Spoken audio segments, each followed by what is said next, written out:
Assalamualaikum warahmatullahi wabarakatuh. Bismillahirrahmanirrahim. Alhamdulillahirabbil alamin wa bihi nasta'inu ala umurid dunya waddin. Wassalatu wassalamu ala asyrafil anbiya'i wal mursalin sayyidina wa maulana Muhammad wa ala alihi wa ashabihi ajma'in. Amma ba'd. Alhamdulillah, puji syukur kehadirat Allah Subhanahu wa Ta'ala, yang mana pada kesempatan kali ini kita masih diberikan kekuatan, taufik, hidayah, inayah dari Allah Subhanahu wa Ta'ala, sehingga kita mampu untuk melanjutkan pembelajaran pada kesempatan kali ini. Sholawat dan salam tak lupa kita haturkan kehadirat junjungan kita Nabi Agung Nabi Muhammad Shallallahu Alaihi Wasallam. Semoga dengan senantiasa kita melafalkan sholawat dan berusaha menjalankan apa yang menjadi perintahnya, yang merupakan juga perintah dari Allah Subhanahu wa Ta'ala, kita di yaumil qiyamah mendapatkan syafaatul utma. Amin Allahumma amin. Alhamdulillah, pada kesempatan kali ini kita sudah sampai pada bab terakhir di kelas 12, yaitu bab 10, yang judulnya adalah Rahmat Islam bagi Alam Semesta. Maka pada kesempatan kali ini yang kita akan bahas adalah diantaranya peradaban Islam di dunia. Perkembangan Islam di dunia mendeskripsikan faktor kemajuan dan kemunduran, sikap semangat melakukan penelitian. Dan pada pertemuan kali ini kita akan lebih membahas yaitu tentang Islam di Asia.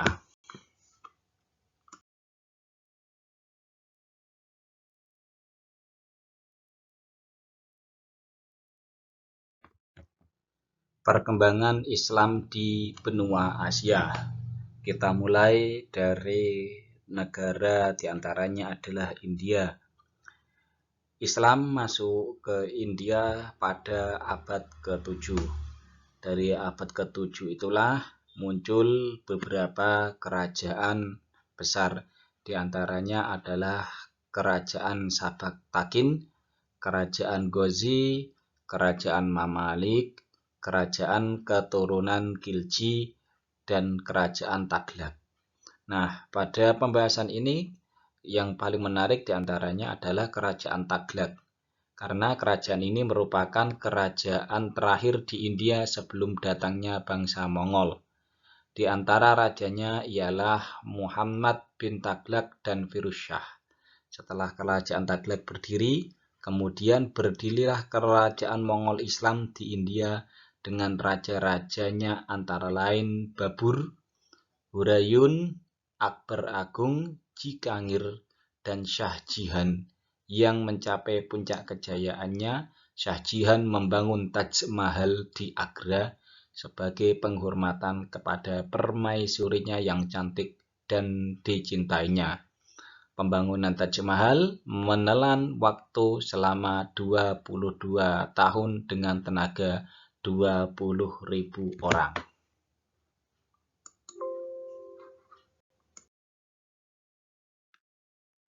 Selanjutnya adalah Pakistan. Pakistan merupakan negara yang memisahkan diri dari India.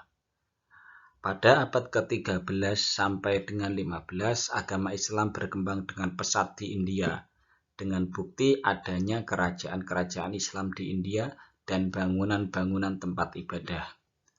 Arti penting negara ini dalam sejarah dan perkembangan Islam terutama disebabkan dua hal berikut ini, yaitu perjuangan politiknya berlangsung pada waktu yang sama dengan perjuangan orang Hindu di India. Perjuangan itu bertujuan untuk mendirikan negara tersendiri bagi umat Islam. Kedua, Pakistan berperan penting dalam pengembangan ilmu pengetahuan dan filsafat, serta berhasil melahirkan sejumlah lembaga pengkajian Islam dan intelektual Muslim yang berkaliber internasional.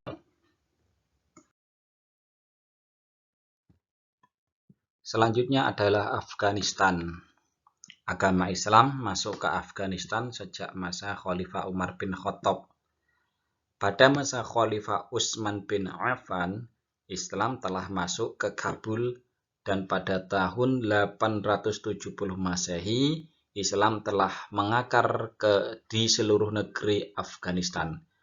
Perkembangan Islam di Afghanistan selanjutnya berjalan dengan pesat.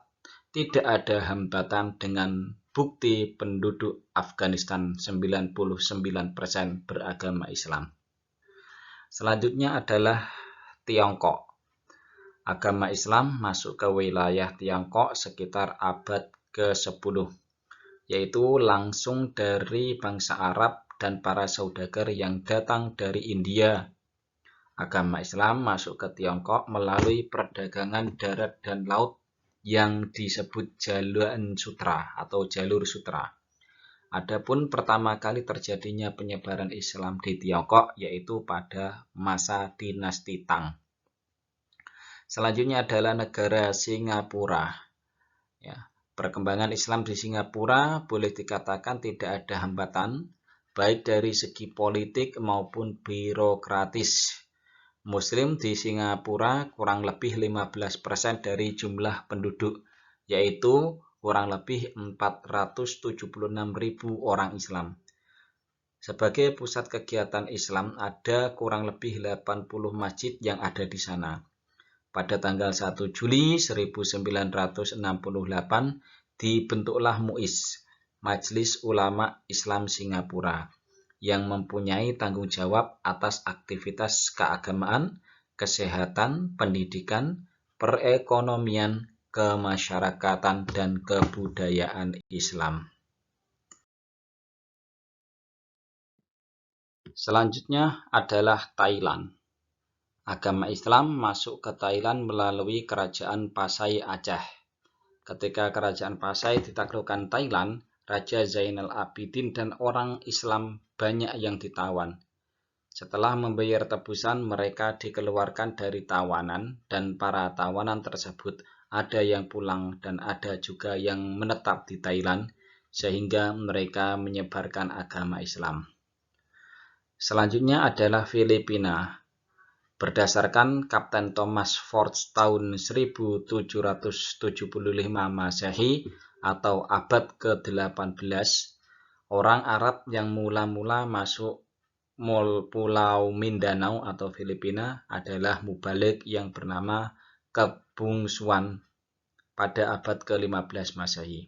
Sedangkan yang menyebarkan agama Islam di Pulau Sulu ialah Sayyid Abdul Aziz, atau disebut Sidi Abdul Aziz dari Jeddah. Selanjutnya adalah Malaysia atau Malaka. Ya, seorang ulama bernama Sidi Abdul Aziz dari Jeddah berhasil mengislamkan pejabat pemerintah Malaka.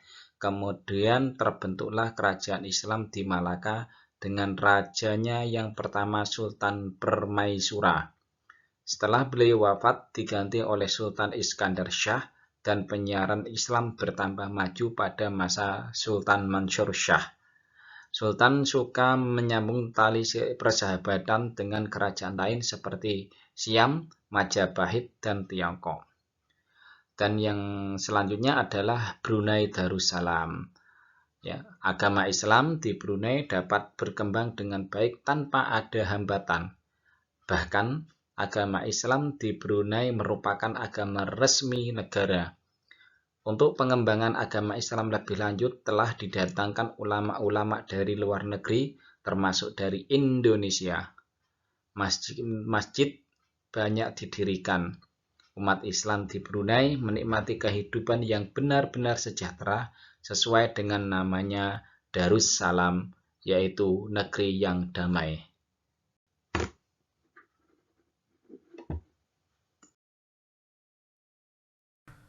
Demikian pembahasan materi pada pertemuan kali ini. Sekiranya kurang lebihnya, kalaupun ada khilaf dari saya pribadi, mohon maaf sebesar-besarnya. Wal afwu minkum wallahu a'lam bishawab. Walhamdulillahi rabbil alamin. Wassalamualaikum warahmatullahi wabarakatuh.